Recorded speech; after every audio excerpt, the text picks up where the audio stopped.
Saber, entender, compreender, conhecer, descobrir, ouvir. Bandeirantes acontece.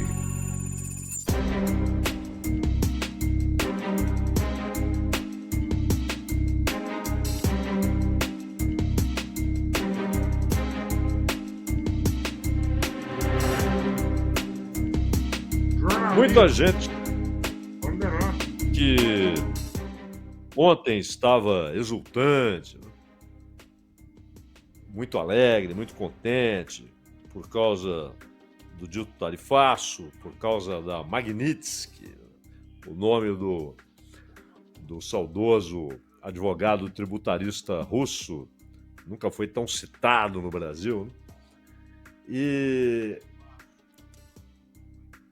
muita gente que estava exultante, contente, tentando, boa parte pelo menos, tentando não demonstrar esse contentamento, mas não conseguindo não demonstrar, né?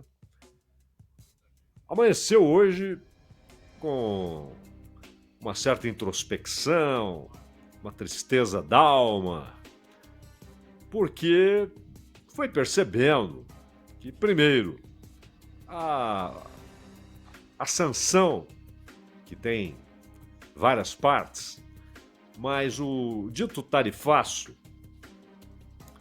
não era exatamente do tamanho esperado, né? Eles queriam que toda a economia brasileira fosse atingida, alcançada, punida. Os industriais, os operários, os camponeses, os produtores agrícolas, os comerciantes. Por quê? Porque queriam um resultado devastador que imaginavam, provavelmente ainda imaginam, seria política e eleitoralmente interessantes.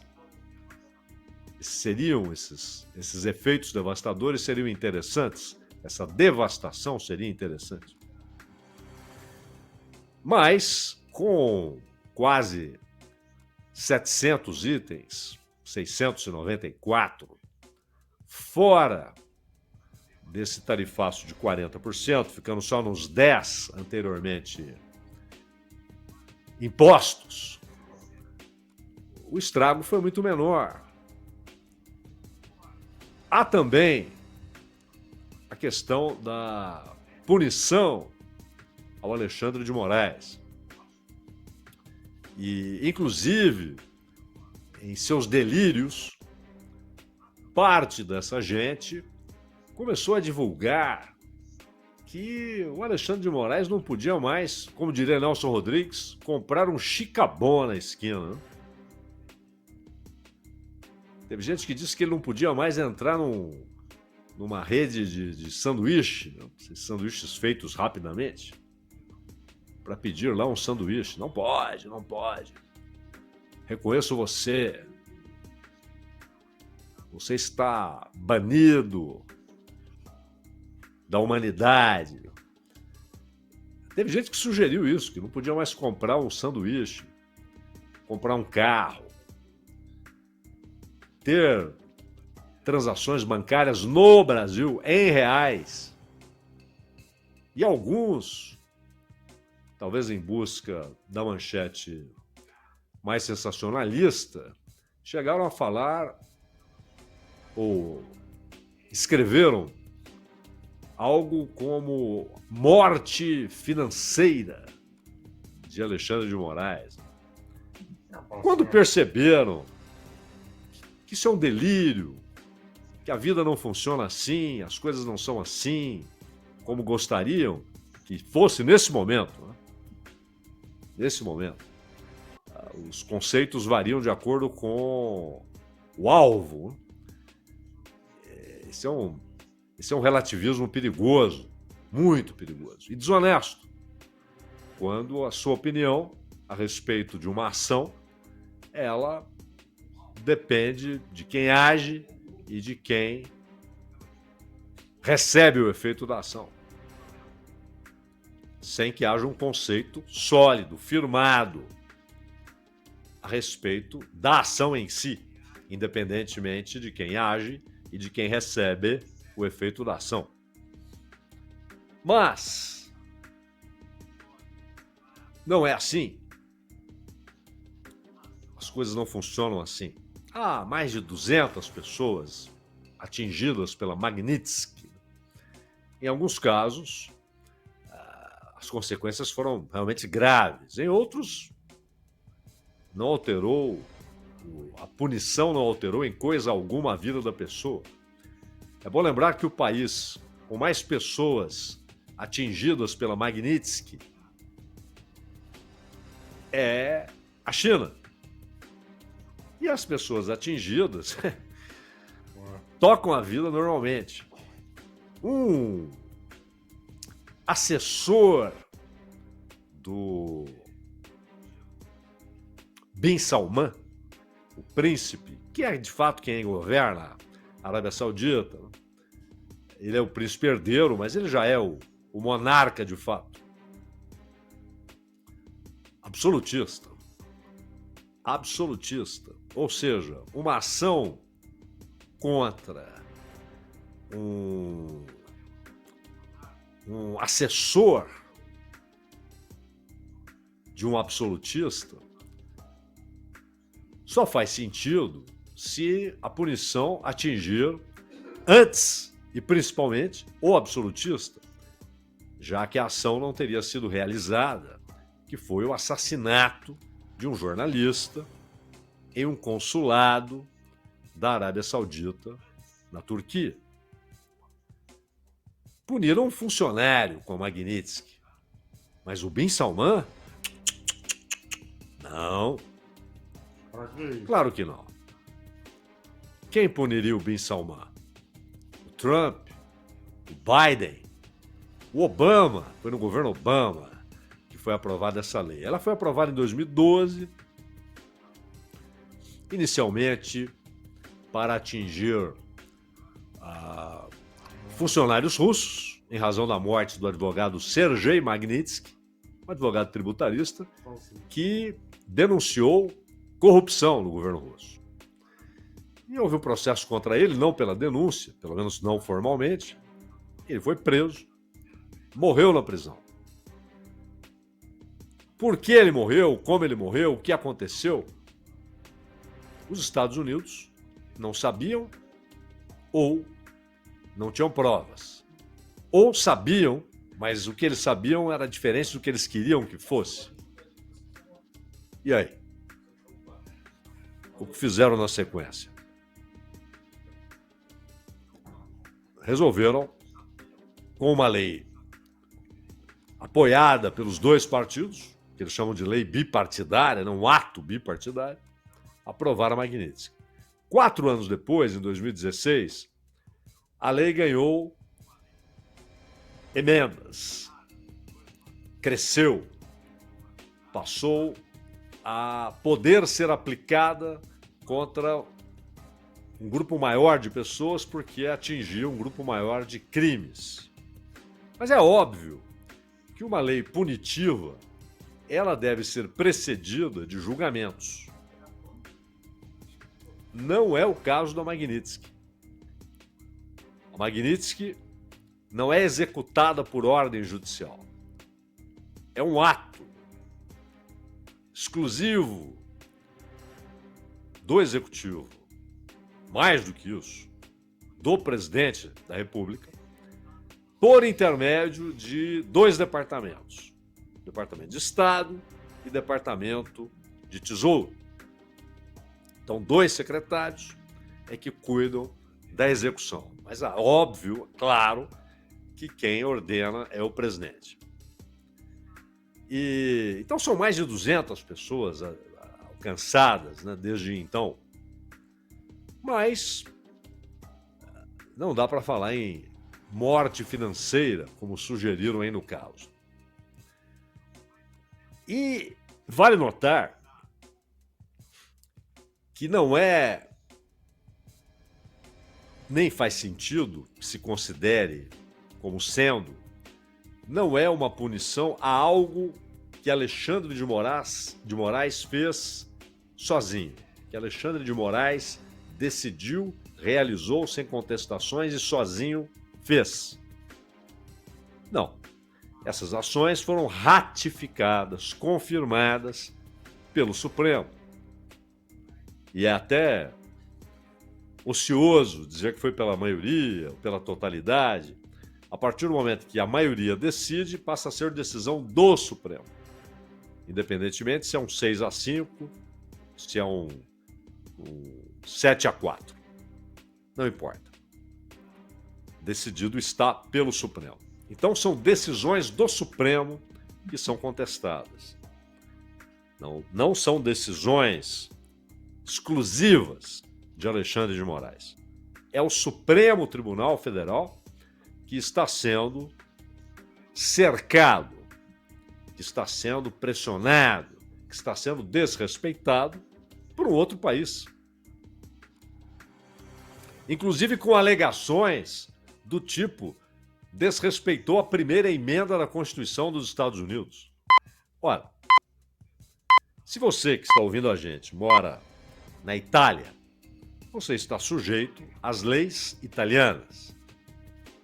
Você não pode ser acusado de desrespeitar uma lei chinesa que não tem correspondência na Itália.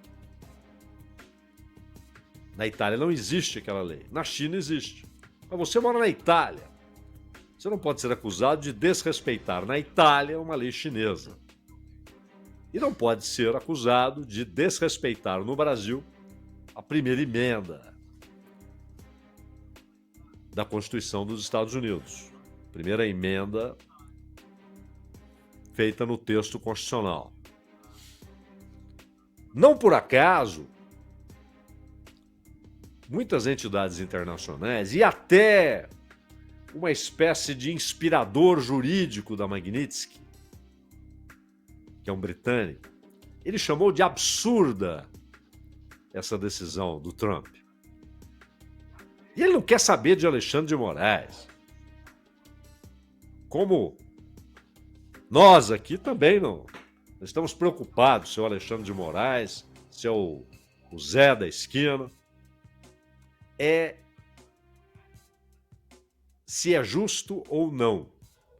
Não só se é legal ou não, mas se é justo ou não. E o inspirador disse: não, isso é um absurdo. Não há nada pertinente nessa decisão. Não?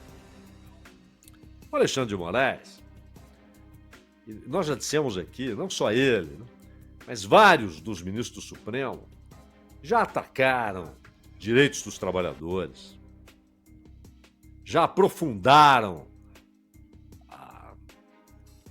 a derrubada de direitos dos trabalhadores, já tomaram diversas decisões. A mudança, por exemplo, do Gilmar Mendes em relação à possibilidade de prisão depois de condenação em segunda instância. Possibilidade, não é obrigatoriedade. Ele havia votado de um jeito, depois mudou. Já dissemos isso aqui centenas de vezes.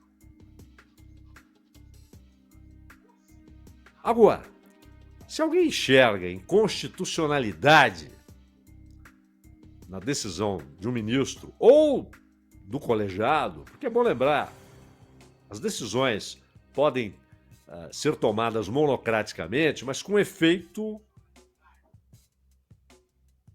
por pouco tempo.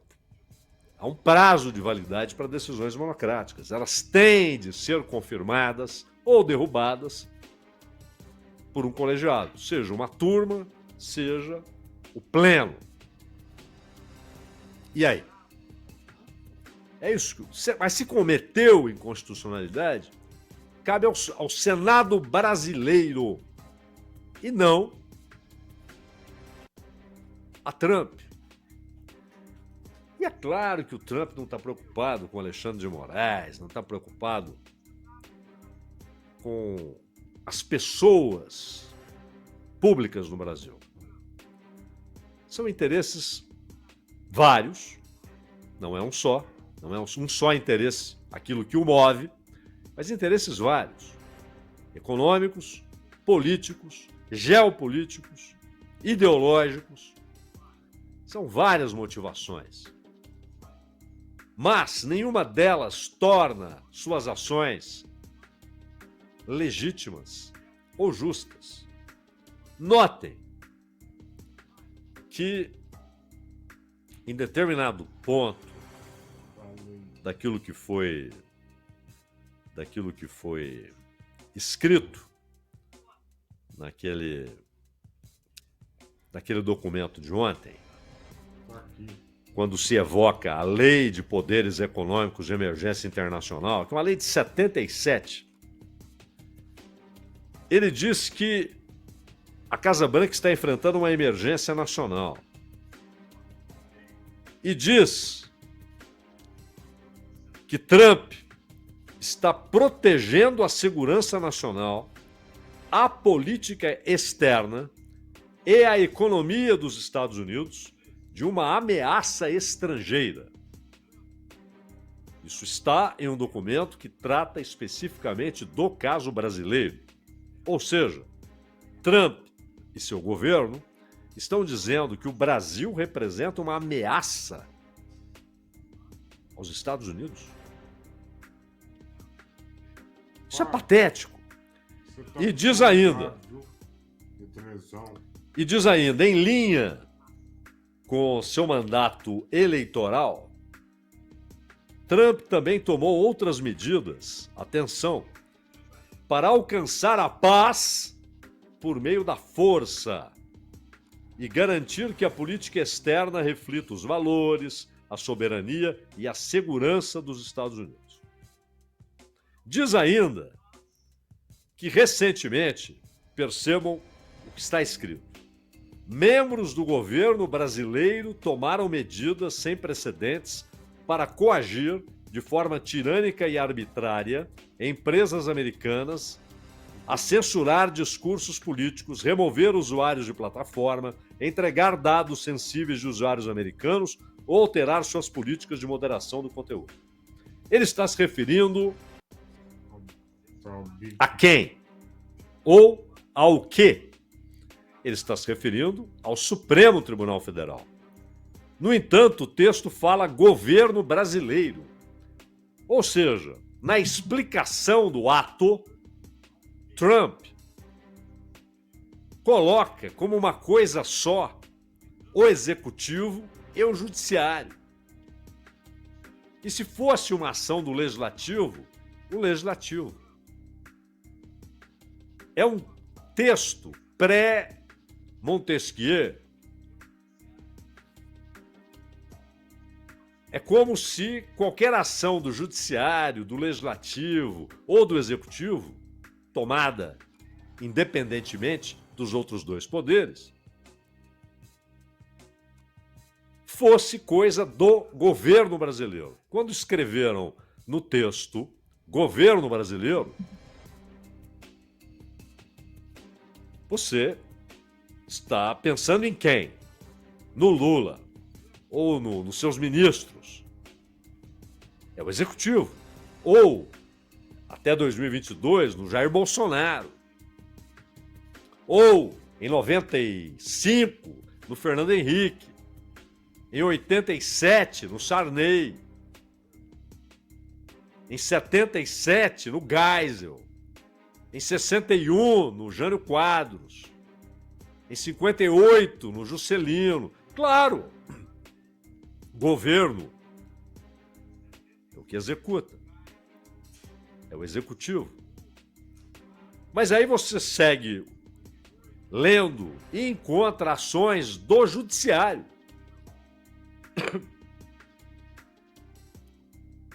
Ora, se uma empresa dos Estados Unidos ela está no Brasil, ela está sujeita às leis brasileiras. Ela pode contestar decisões no judiciário brasileiro. Se essa empresa julga que a sua matriz lá nos Estados Unidos está sendo afetada por decisões do judiciário brasileiro, ela deve procurar o judiciário dos Estados Unidos, dizendo, olha, eu estou sendo prejudicado aqui dentro por uma ação tomada por um juiz que aqui dentro não tem jurisdição. E aí o judiciário americano vai dizer, não, esse juiz aqui não apita nada. As decisões dele não valem aqui. Pronto. Mas se for no Brasil, se for em razão de ações e com consequências no Brasil, as leis brasileiras é que são o árbitro dessas questões. A empresa no Brasil tem de ter representante jurídico. Não, mas lá nos Estados Unidos... Não é nos Estados Unidos, é aqui tem de ter. É uma exigência da lei brasileira, não é do ministro do Supremo. É da lei. Mas notem essa parte do texto. O presidente Trump também tomou outras medidas para alcançar a paz por meio da força. Essa frase, ela está aqui também porque ela é um slogan do Trump. Ele, inclusive, está usando essa frase na maneira como lida com a guerra na Ucrânia. A paz por meio da força. Ou seja, façam a paz ou nós vamos fazer com que essa guerra escale. Vamos entrar com armamento pesado, se necessário com tropas. É ameaça. Obter a paz usando a força. Mas quando o Trump diz isso aqui, ele não está diretamente falando de ameaça militar. Mas ele está abrindo um leque de opções. Ele está colocando, está dizendo, está informando que diante dele estão várias opções. Todas incluídas na ideia de uso da força. Aí, no caso, é óbvio que a ação militar é a última. E o Trump, inclusive, ele detesta a ideia de ter de se meter numa guerra. Tanto que quando ele falou agora com a Rússia, 10 dias e tal, a resposta da Rússia foi, olha, isso está parecendo uma declaração de guerra. Ele ficou na moita. E os seus eleitores diretos, aqueles mais envolvidos com a ideia de MAGA, né? Fazer a América grande outra vez, aquele papo todo. Os seus eleitores, peraí, cara, você prometeu que não colocaria o país em guerras dos outros. Você estava mentindo? Isso está sendo perguntado para ele. Então, todo esse repertório do Trump não é coisa de maluco, não é um negócio aleatório, não é que ele acordou e resolveu fazer. Ele cumpre uma agenda que não é dele. Não é dele. E há um ponto positivo, né? Que é aquilo que está lá no 18 Brumário de Luiz Bonaparte, o sobrinho de Napoleão, que deu um golpe de Estado e governou a França ali do início. Já estava no final dos anos 40 do século XIX, mas como ditador do início dos anos 50 até o início dos anos 70 do século XIX. Mas ali tem algo interessante na obra, que é uma obra do Marx, que é a vantagem de que as coisas fiquem escancaradas. Então, Trump, claro, escancara o Estado a serviço de setores econômicos, a plutocracia, o grande capital, sem disfarces. Embora muita gente continue interpretando como loucura do Trump, doideira. Não, não é loucura, não é doideira. Ele é um instrumento. Ele não é idealizador. Faz as coisas à sua maneira. Aquela maneira histriônica de Donald Trump. Mas é uma ação política. Tem a ver com a eleição em 26. Tem a ver com a ideia de que um país do tamanho do Brasil, com a importância do Brasil e localizado onde está, não pode ser uma fonte de preocupação. Esse papo de BRICS, esse papo de desdolarização, essa proximidade com a China, que é o oponente. E repito, a China não é. Muitos até idealizam, romantizam a China como contraponto ideológico. Não é. É um contraponto de poder. Um contraponto imperial ao império. São dois impérios, pois. E quer que o Brasil se recolha e se reduza à posição de parte do quintal. E, de preferência, que reproduza políticas de entrega. Entrega de tudo. Entrega de setores da economia. Ou seja, a iniciativa privada também terá de ser subjugada. E já é, em grande parte, em grande medida. Mas também, não só empresas públicas, mas instituições públicas. Previdência e assim por diante. É uma ação política, com elementos econômicos, com elementos comerciais, mas tudo isso é política. A ação de Trump não é uma doideira, é uma ação política. E tem de ser interpretada não como alguém que impôs sanções por razões comerciais e quer negociar, mas é alguém que quer impor domínio. Domínio. E toda resposta deve levar em consideração a clara necessidade de se expressar que o Brasil, pelo menos grande parte do país, não está disposta a se submeter a esse domínio, meu caro Danilo Gobato.